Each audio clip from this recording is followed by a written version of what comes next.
Un plaisir de vous retrouver pour ce condensé de l'actualité. Retenez que l'inhumation du pape François a lieu samedi prochain. C'est le 26 avril.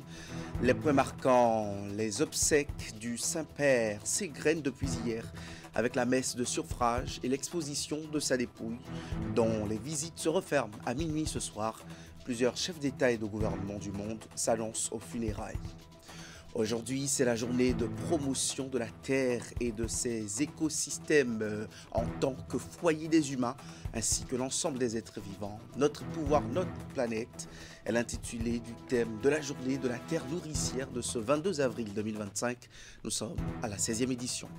Et puis les Wachi de Komé qui retrouvent cette année encore la cohésion fraternelle qui leur est annuellement reconnue à Pâques. L'association Agnès Signalé a mis la jeunesse au cœur de cette édition de valorisation du riche patrimoine culturel de cette localité du Mono. Le processus d'inhumation du souverain pontife est enclenché depuis hier au Vatican. Les différents appartements pontificaux que le pape François a utilisés ont été mis sous scellé. Il y a également une exposition de son corps, sans oublier la messe dite en son honneur hier soir. Suivez le récit de tout ceci avec Candide Rouindan. Les proches, collaborateurs et membres de l'ensemble des administrations qui constituent le gouvernement pontifical ont encore jusqu'à minuit ce mardi soir pour rendre visite au corps du pape François. La dépouille est exposée à la chapelle de la maison Sainte-Marthe depuis hier, où les gens se rendent depuis plusieurs heures.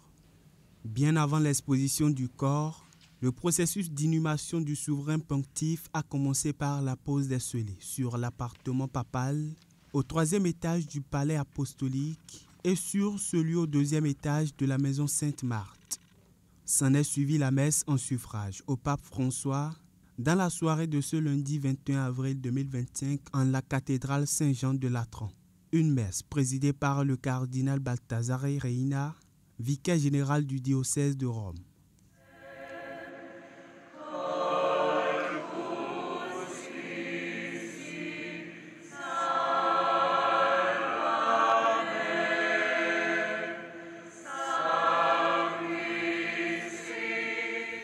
Dans la suite du programme, la messe de funérailles du souverain pontife aura lieu samedi 26 avril 2025 à 10h00 sur le pavis de la basilique Saint-Pierre. La liturgie des obsèques sera présidée par le cardinal Giovanni Battista Re. Suite à l'annonce du décès du Saint-Père, nous avons tendu le micro de Canal 3 Bénin au prêtre Marius Noubodé. Il est l'aumônier diocésain à l'archidiocèse de Cotonou. Voici le propos du religieux. Le chrétien, la mort, ce n'est pas une chose dramatique, puisque comme nous portons tous l'espérance en la résurrection, alors nous accueillons donc cette nouvelle du Saint-Père comme un passage de ce monde vers le Père. Alors l'Église universelle va continuer de prier pour le repos de son âme. Alors pour qu'en devenant un jour saint, lui-même il puisse intercéder pour nous. Un peu comme tous les autres papes, il a fait de son mieux. L'Église se porte bien, les prêtres également. Donc pendant son règne, il a donné quand même assez de directives pastorales pour pouvoir animer et redynamiser l'Église. Tout cela, je crois que c'est à l'actif des chrétiens et de tous les pasteurs. Et nous sommes très contents de l'avoir comme pape de notre Église catholique. Après le dimanche de Pâques, la célébration de la résurrection de Christ s'est poursuivie dans l'Église catholique. Conformément à une vieille tradition, l'aumônerie diocésaine de l'enfance missionnaire de Cotonou a organisé hier, lundi de Pâques, sur différents sites, une journée festive à l'endroit des enfants. C'est la célébration de la Galilée. L'une de nos équipes s'est rendue sur la paroisse Sainte-Thérèse de l'Enfant Jésus, puis au collège d'enseignement général Le Nokoué pour un constat. Reportage Hugues Vinibé, Jocelyn Maria. Paroisse Sainte-Thérèse de Godomé. Loin de l'esprit de recueillement et de sérieux qui prévalent d'ordinaire ici, c'est une ambiance de fête qui prédomine. Venus par milliers des paroisses de l'archidiocèse de Cotonou, les enfants missionnaires chantent et dansent.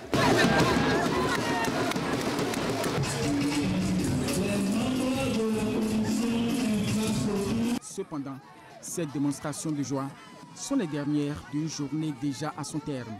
En témoignent ces rangs formés pour un départ ordonné des Galiléens.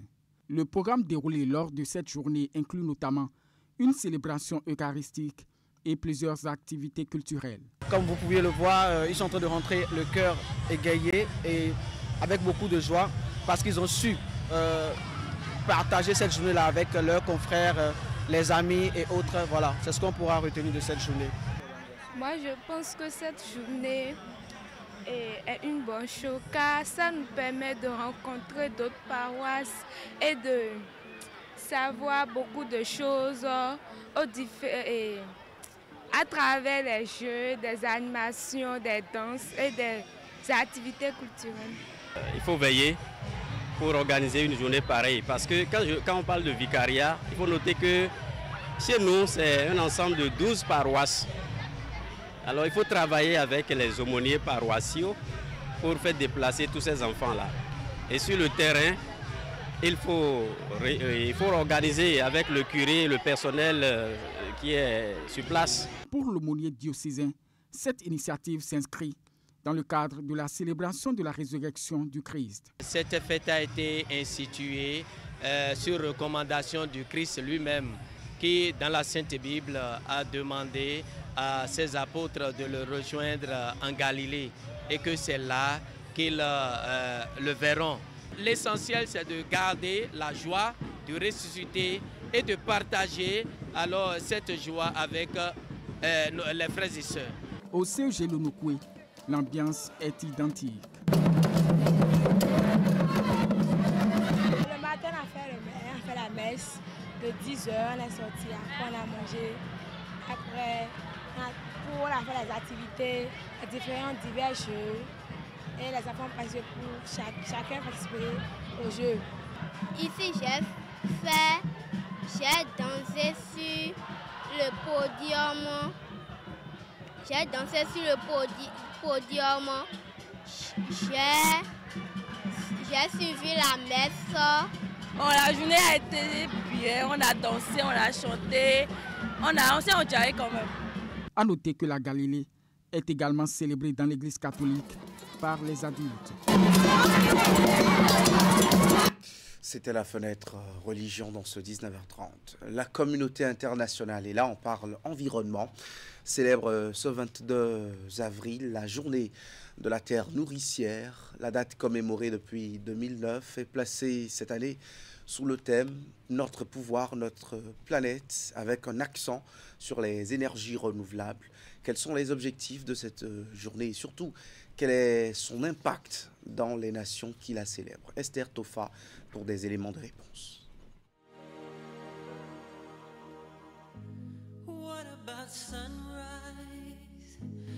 Elle est née d'une résolution présentée par la Bolivie et approuvée par plus de 50 États membres de l'Assemblée générale des Nations unies en 2009. L'usage du terme « terre nourricière » vient de l'interdépendance qui existe entre les êtres humains, les autres espèces vivantes et la planète. Il est donc décidé de désigner le 22 avril comme Journée internationale de la terre nourricière. Elle reconnaît que la terre et ses écosystèmes sont notre foyer et qu'il est nécessaire de promouvoir l'harmonie avec la nature et la terre. Cependant, la première journée de la Terre a eu lieu le 22 avril 1970 à l'initiative du sénateur et militant écologiste Gaylord Nelson pour plaider en faveur de la création d'une agence environnementale. 2000 universités, 10 000 écoles primaires et secondaires et des centaines de collectivités y ont participé. La pression sociale a porté ses fruits. Le gouvernement américain a créé l'Agence de protection de l'environnement, EPA, et adopté une série de lois visant à protéger l'environnement. La Journée de la Terre est l'occasion de contribuer à trouver une solution à la crise alarmante à laquelle la Terre est confrontée en raison des effets du changement climatique, l'augmentation de la pollution plastique et l'épuisement des ressources naturelles.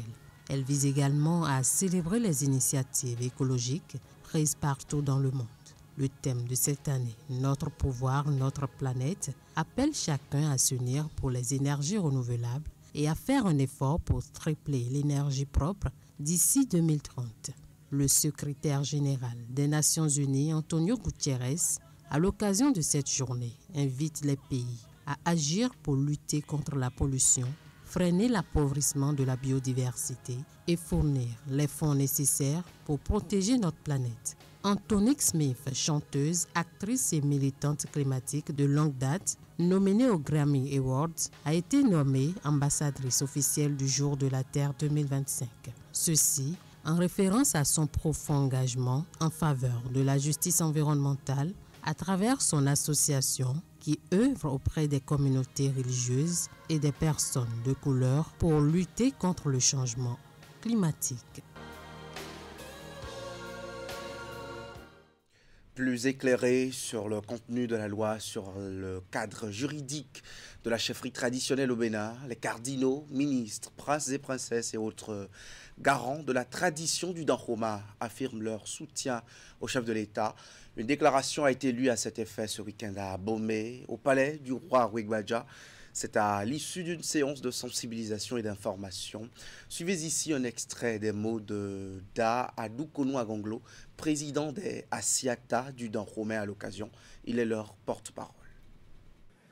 Majesté, Altesse, dignitaires, chers frères et sœurs, princes et princesses du royaume de Dahomey, distingués invités, c'est avec émotion et fierté que nous tenons ici aujourd'hui, unis comme un seul peuple, pour affirmer notre soutien plein et entier à la loi sur la chefferie traditionnelle. Nous, enfants du royaume de Dahomey, unis dans la diversité de nos liés, saluons cette loi comme un acte fort de reconnaissance, de réhabilitation et de justice sociale. Elle vient inscrire nos institutions ancestrales dans le cadre républicain, avec respect et dignité. À travers cette loi, tous les niveaux de notre chefferie ont été pris en compte. Roi, chef de lié, entre parenthèses Asiata, dignitaire du culte, princesse et prince. Chacun se retrouve sa place, chacun retrouve son éclat.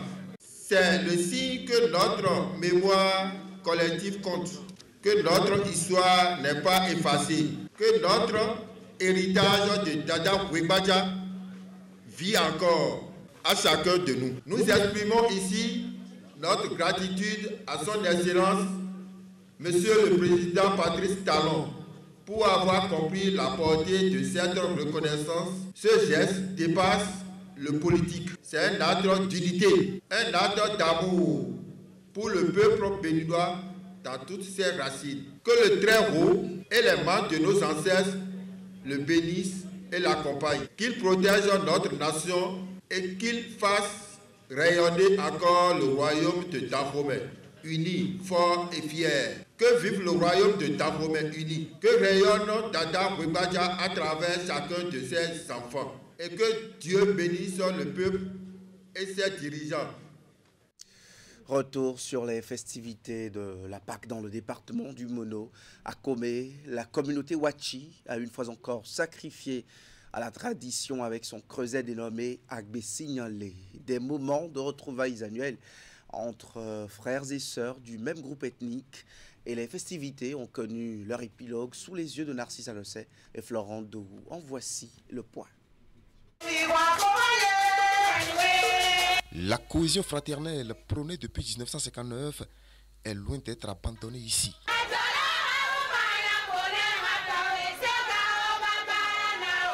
Les frères Wachi resserrent leurs liens de solidarité autour de leur association baptisée Agbesignalé. Cette année, Agbesignalé met la jeunesse à l'honneur sous le leadership éclairé de son président. Chaque jour que Dieu fait, nous grandissons pour devenir un label.